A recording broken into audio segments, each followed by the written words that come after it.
भी है, मार्ग भी है और वो सत्य भी है। तो हम परमेश्वर के वचन से देखेंगे, मेरे साथ निकालेंगे लूका की पुस्तक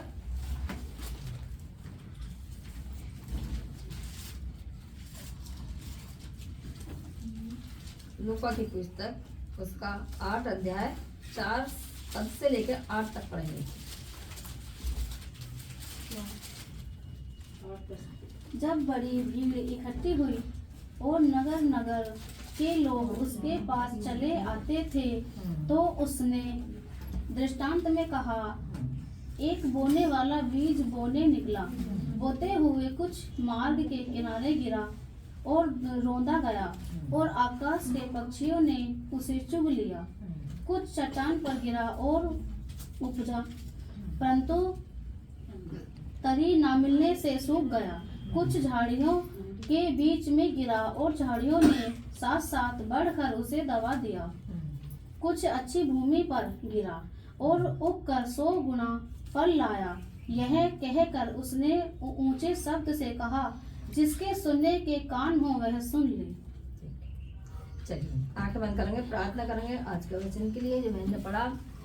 धन्यवाद हमारे सर्वशक्तिमान परमेश्वर, धन्यवाद करके इस सुंदर समय के लिए जो आपने दिया है। धन्यवाद करते कि आपने अपने वचन को प्रभु बोलने के लिए प्रभु तैयार किया। प्रभु तेरा धन्यवाद करते, प्रार्थना करते हुए जब आपके वचन से बोलते हैं मेरे प्रभु, तो अपनी सामर्थ को उंडेलना प्रभु, तेरा पवित्र आत्मा वचन को सीखने समझने में और सिखाने में सहायता मदद करे प्रभु।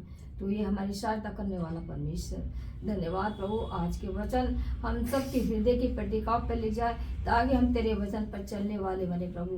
तेरी महिमा हमारे जीवन से प्रभु जी, सबको तेरा हाथ में सौंपते हैं। आदर महिमा आपको देती हूँ, प्रार्थना यीशु प्रभु के नाम मांगती हूँ, आमीन। क्या पढ़ा अभी हमने कि एक बीज बोने वाला क्या हुआ, बीज बोने निकलता है। और बीज कौन बोता है? हम देखते हैं जो किसान भाई लोग होते हैं वो क्या बोते हैं, अपने खेत में बीज बोते हैं। और वो उम्मीद क्या रखते हैं, अच्छा फल लाने के लिए है। अगर मान लो कोई किसान होगा अपने खेत में ऐसी बीज डाल देगा और उसकी सिंचाई नहीं करेगा, नराई नहीं करेगा, क्या वो फलवंत हो सकता है? लेकिन एक पासवान या एक सेवक जब वो बीज बोता है तो क्या उम्मीद रखता है कि जिसके अंदर बीज बोया गया हो वो क्या हो, वो फलवंत हो। लेकिन यहाँ हम देखते हैं कलीसियाओं में जो है बीज तो बोया जाता है लोगों के अंदर, लेकिन वो क्या होता, ना वो फलवंत हो पाता है, ना वो जड़ पकड़ पाता है। क्यों? क्योंकि परमेश्वर के वचन में साफ लिखा है। हम आगे पढ़ेंगे, इसका 9 पद और पढ़ेंगे। उसके चेलों ने उससे पूछा, हाँ, कि इस दृष्टांत का अर्थ क्या है?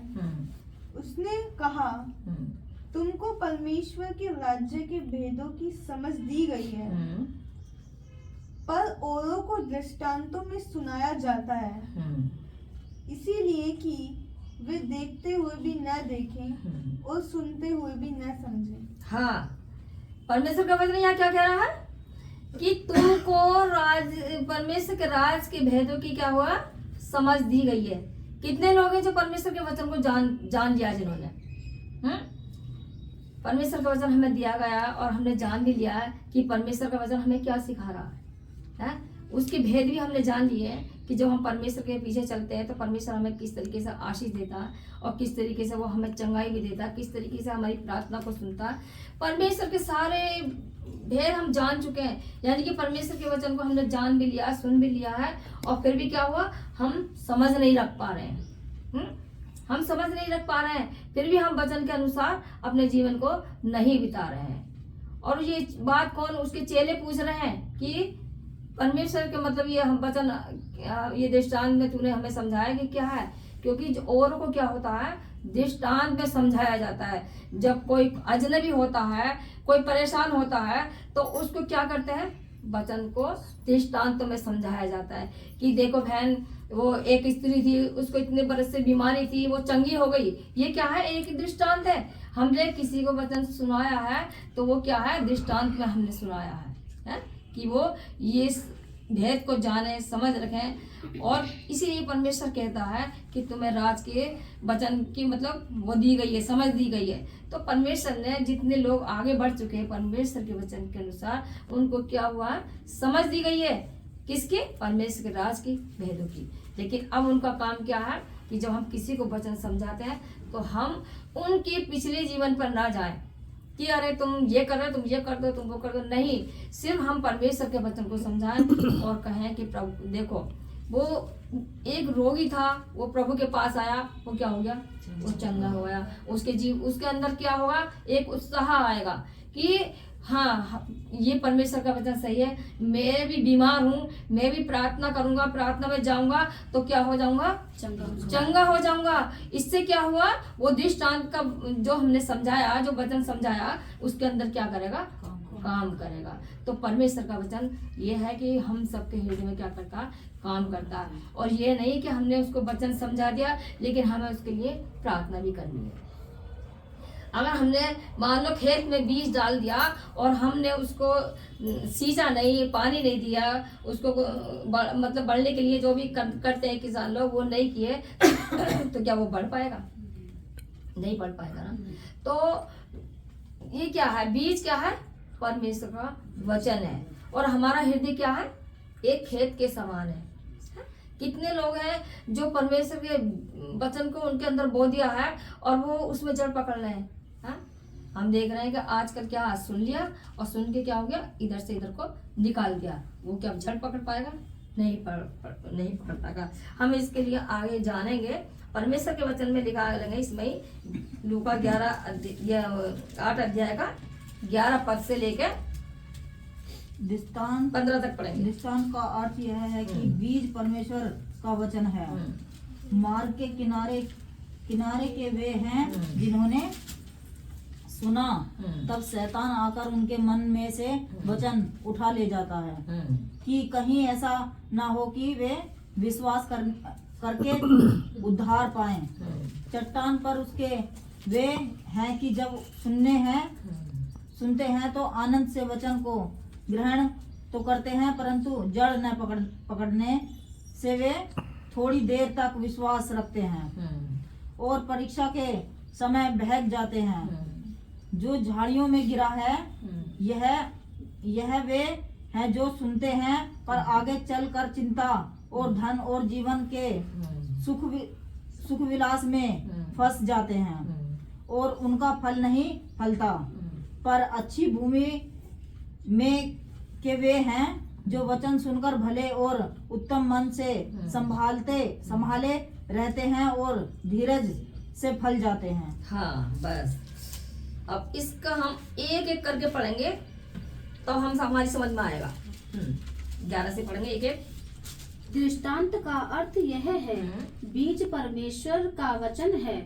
मार्ग के किनारे के वे हैं जिन्होंने सुना, हाँ, तब शैतान आकर उनके मन में से वचन उठा ले जाता है। बस, परमेश्वर का वचन क्या है, बीज क्या है, परमेश्वर का वचन, इसमें लिखा ना, बीज क्या है, परमेश्वर का वचन है। और मार्ग के किनारे के कौन से है, जिन्होंने सुना और उस बीज क्या हुआ, शैतान चुरा के ले गया। यानी कि मार्ग के किनारे कभी कभी ऐसा होता है कि हम रास्ते में चलते हैं और चलते फिरते क्या होता है, हम लोगों को जब देखते हैं कोई परेशान है या कोई है तो या मन में परमेश्वर डालता है कि तू इसको वचन बता, तो हम क्या करते हैं, हम उसे वचन को सुनाते हैं। लेकिन वो कुछ समय के लिए क्या करता, जब तक वो सामने है जब तक वो विश्वास करता है, लेकिन बाद में क्या होता है, तुरंत भूल जाता है। क्यों? क्योंकि जब वचन सुनाया जाता है तो शैतान भी वहां पर रहता है। शैतान भी रहता है। क्यों? क्योंकि शैतान नहीं चाहता कि कोई क्या वचन को सुनकर क्या पाले, उद्धार पाले। हाँ, शैतान बड़ा चालाक है, इसलिए सतर्क रहो, परमेश्वर के वचन में बने रहो। परमेश्वर इसीलिए कहता है कि वचन में बने रहो। जब हम वचन में बने रहेंगे तभी हम फलवंत होंगे, तभी हम फल लाएंगे, तभी हम आशीषित होंगे, तभी हम चंगे होंगे। तो यहाँ पर वचन बता रहा है कि मार्ग के किनारे के वो हैं कि उसने सुना और कुछ समय के लिए विश्वास कर लिया और बाद में क्या हुआ, जब वो भूल गया, शैतान ने क्या करा, अपना काम कर दिया।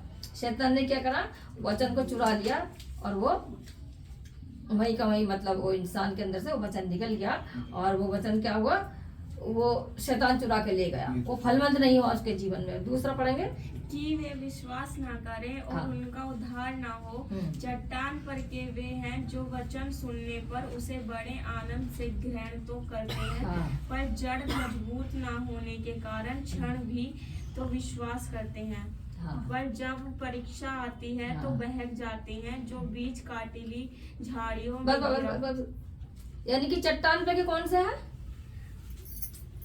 बीज चट्टान के वो हैं, चट्टान पर के वे हैं कि जब सुनते हैं तो आनंद से वचन को ग्रहण तो करते हैं, परंतु जड़ ना पकड़ने के कारण थोड़ी देर तक विश्वास रखते हैं और परीक्षा के समय बहक जाते हैं, है ना।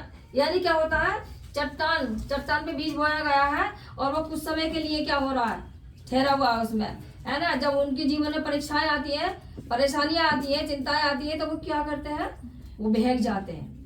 उनकी समझ में नहीं आता कि मैं क्या करूं, परमेश्वर के वचन के अनुसार चलूं या मैं क्या करूं, मैं अपने दुख को देखूं।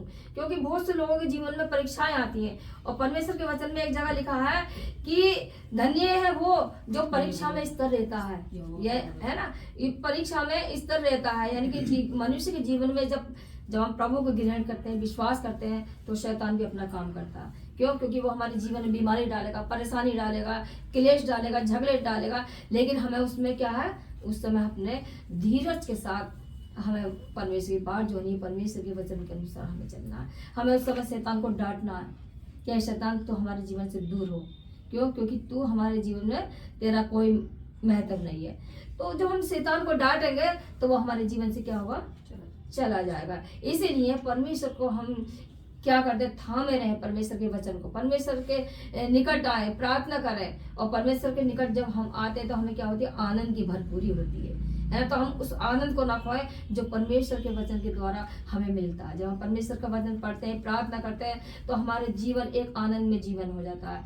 यानी कि चट्टान पे जो बोया गया है वो कुछ ही समय के लिए क्या होता है, ठहर पाता है, और बाद में क्या होता है, जब परीक्षाएं आती हैं और परेशानी आती है तो लोग क्या हो जाते हैं, बहक जाते हैं, वो फिर आगे नहीं बढ़ पाते।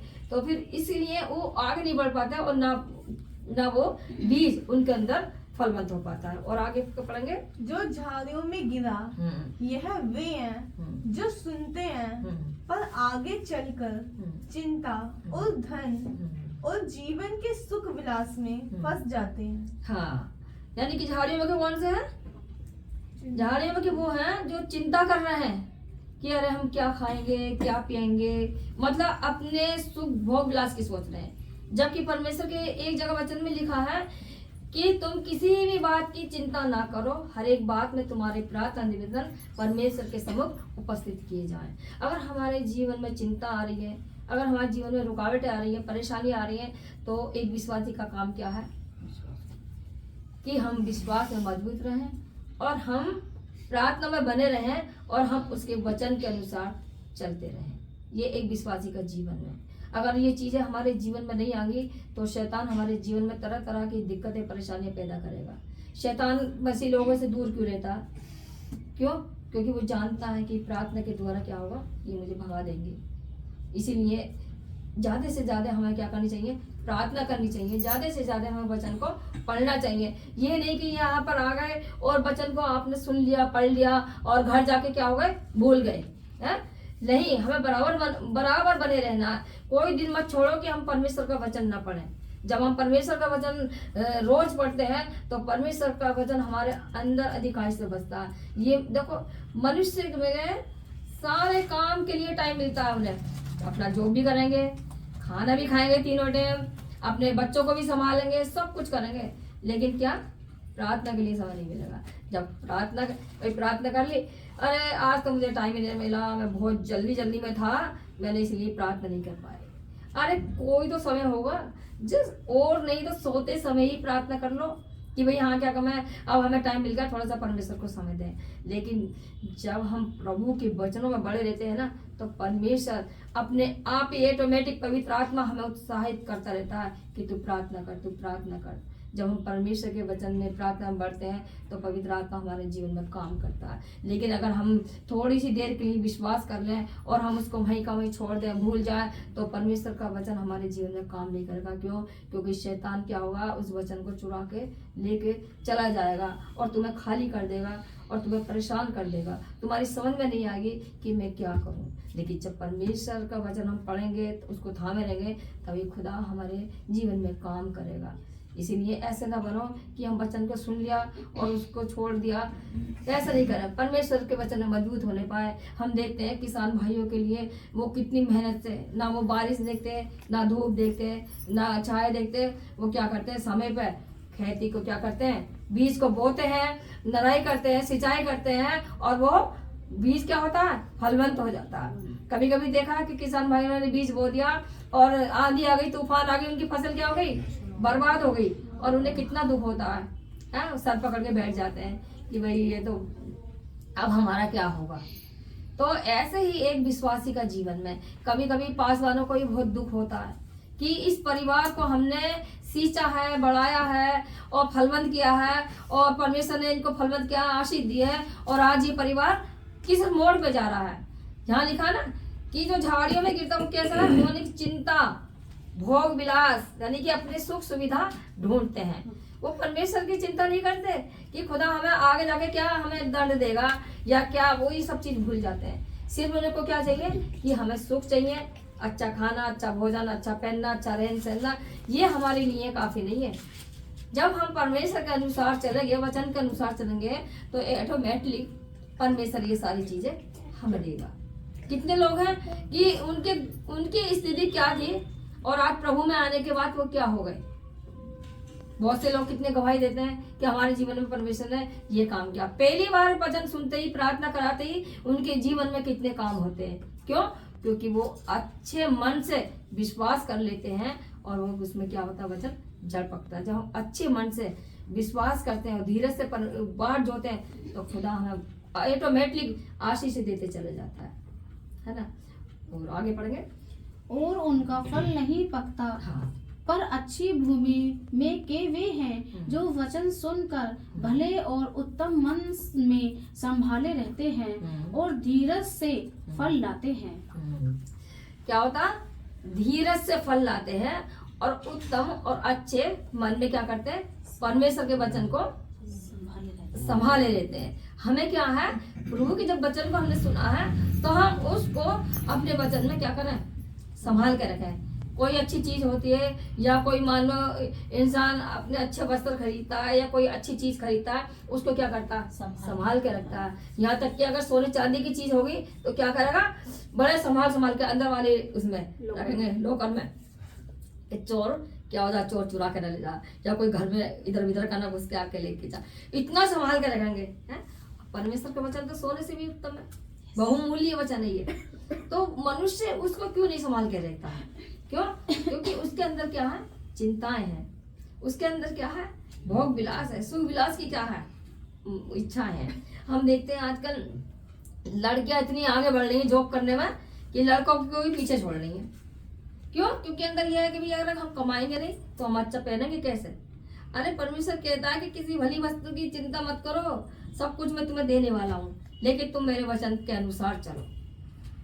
बहुत से कहते हैं अरे प्रभु पे हमने इतना विश्वास कर लिया, हमने इतनी दुआ करी, कुछ नहीं हो रहा हमारे जीवन में। ये तो देखो तुम्हारे जीवन में हो क्यों नहीं रहा है। कि प्रार्थना कर ली। अभी एक बार की बात है कि एक मसीह मतलब परिवार थे, उसके मैं तो डिस्ट्रिक्ट थे, तो एक बहन ही तो एक दो बार बुलाया था पास्टर जी को प्रार्थना करने के लिए। तो गए, तो फिर मैंने उनसे एक दिन पूछ ही लिया, मैंने कहा आप कौन सा समय प्रार्थना करती हो? कि प्रार्थना तो नहीं करते हम, लेकिन खाने के समय हम प्रार्थना करते हैं। यानी कि जो उनका दिन भर की जो प्रार्थना है, हमें जैसे पर्सनली प्रार्थना करनी चाहिए वो प्रार्थना नहीं है उनकी, सिर्फ हम खाने के समय बैठते हैं तभी हम प्रार्थना करते हैं। ये अच्छी बात है, खाने के समय भी कर रहे हो, लेकिन हमें भी क्या है, प्रार्थना में आगे बढ़ना है। अगर हम प्रार्थना नहीं करेंगे तो परमेश्वर का वचन या परमेश्वर का जो आशीष है वो हमारे जीवन में रुक जाएगी। इसीलिए परमेश्वर का वचन कहता है निरंतर प्रार्थना में लगे रहो ताकि तुम परीक्षा में ना पढ़ो। जब हम प्रार्थना नहीं करते हैं तो हम क्या होते हैं, परीक्षा में पढ़ जाते हैं, है ना। अभी लिखा ना कि कुछ समय के लिए विश्वास किया और परीक्षा में पढ़ने के बाद वो क्या हो गए, वो बहक गए। तो हम ऐसे न बने, बल्कि हम उसके वचन के अनुसार हम चले, हम निरंतर प्रार्थना करें। क्यों आया परमेश्वर के वचन में कई बार आया कि प्रार्थना में लगे रहो, निरंतर प्रार्थना करते रहो ताकि तुम परीक्षा में ना पढ़ो। जब हम प्रार्थना करने से रुक जाते हैं तो हमारे जीवन में क्या होता है, शैतान क्या करता है, परीक्षा लेके आता है। और परमेश्वर के वचन में लिखा है कि पाप द्वार पे खड़ा रहता है, यानी कि शैतान देखता रहता है कि कब ये कोई ऐसा काम करे और कब मैं इसे गिराऊं, कब मैं इसके अंदर से वचन को चुरा के लेके जाऊं। इसलिए मेरे प्यारे बहनों भाइयों, अगर आपके जीवन में परमेश्वर का वचन बोया गया है तो उसे अधिकाई से क्या करो, बढ़ने दो, अधिकाई से उसे अपने अंदर बसा लो, है ना। परमेश्वर प्रेरित के काम में भी लिखा है कि वचन के सुनने वाले नहीं, उसके पीछे क्या करो, चलने वाले बन जाओ। और आगे सोई हाँ, कोई दिया जला के ना लिखना 16 है। 16 नहीं, उसका वो पढ़ो 18। इसलिए चौकस रहो कि तुम किस रीति से सुनते हो, क्योंकि जिसके पास है उसे दिया जाएगा और जिसके पास नहीं है उससे वह भी ले लिया जाएगा, जिसे वह अपना समझता है। हाँ, क्या लिखा, यानी कि जिसके पास है उसे क्या होगा, उसे और दिया जाएगा। यानी कि जब परमेश्वर का जब वचन हम सुनते हैं, और परमेश्वर के वचन में साफ लिखा है कि चौकस रहो कि तुम किस मन से सुन रहे हो वचन को, यानी कि परमेश्वर हमें चौकस कर रहा है कि हम किस तरीके से वचन को सुन रहे हैं। तो परमेश्वर कह रहा है जिसके पास है उसे दिया जाए, यानी कि हमारे पास बहुत कुछ है और हमने परमेश्वर के वचन को सुन लिया, विश्वास कर लिया, थाम लिया, परमेश्वर उसे क्या करेगा, और देगा। अगर हमने विश्वास वचन हमारे पास है और हमने सुन लिया है और हमारे पास कुछ नहीं है और हमने विश्वास कर लिया, तो परमेश्वर हमें क्या करेगा, हमें और देगा। अगर हमने नहीं सुना तो जो हमारे पास है वो भी हमसे क्या होगा, ले लिया जाएगा। और एक जगह परमेश्वर के वचन में लिखा है कि परमेश्वर ने क्या हुआ, 100 गुना, यानी किसी को 100 गुना, किसी को 60 गुना और किसी को 30 गुना, किसी को 60 गुना और किसी को 100 गुना, है इतनी तरीके की आशीष दी है। और वचन को मतलब इस तरीके से जो फलवंत हुआ ये ऐसे बढ़ाया। तो हमें क्या करना, 100 गुना फल लाना है, कोई 30 गुना, कोई 60 गुना, कोई 100 गुना। तो हमें क्या है, हमें कोशिश करनी चाहिए कि हम 100 गुना फल लाएं। पर आपके हृदय में जो परमेश्वर का वचन बोया गया है उसे क्या करो, अधिकाई से बचने दो, उसे क्या करो, उसे फलवंत होने दो। अब देखते हो जब एक पेड़ होता है, पेड़ को कितने सारे फल लगते हैं, और जब किसान देखता अपने खेत को हरा भरा वो कितना खुश होता है।